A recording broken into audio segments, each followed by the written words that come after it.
Virus African Swine Fever (ASF) kembali menghantui para peternak babi di Kabupaten Badung. Hal ini terjadi setelah beberapa peternak di luar Badung melaporkan kematian mendadak pada ternak babi. Menyikapi hal ini, Dinas Pertanian dan Pangan Badung meminta para peternak menggencarkan biosecurity. Kepala Dinas Pertanian dan Pangan Badung Iwayan Wijana mengatakan belum ada vaksin yang dapat melawan virus ASF. Karena itu langkah biosecurity menjadi salah satu cara mencegah penyebaran ASF. Untuk mengantisipasi penyebaran ASF di Gumi Keris, pihaknya telah mengeluarkan edaran yang ditujukan kepada para peternak.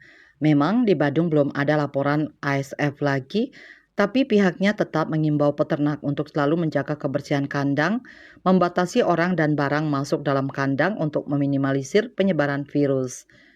Seperti diketahui, Pemka Badung melalui Disperpa sempat mengeluarkan SE nomor 524.3/959 Diperpa tentang peningkatan kewaspadaan terhadap penyakit African Swine Fever (ASF). SE ini dikeluarkan lantaran telah ditemukannya penyakit ASF pada bulan Januari 2024 di Kabupaten Badung. Untuk memutus siklus penyebarannya diharapkan agar peternak melakukan langkah-langkah antisipasi. Langkah-langkah yang disarankan untuk dilakukan adalah melakukan pencegahan dengan menerapkan biosecurity, tetap menjaga sanitasi kandang dan lingkungannya, membersihkan kandang secara teratur dengan menggunakan disinfektan, dan membatasi orang yang keluar masuk kandang. Bali Pos melaporkan.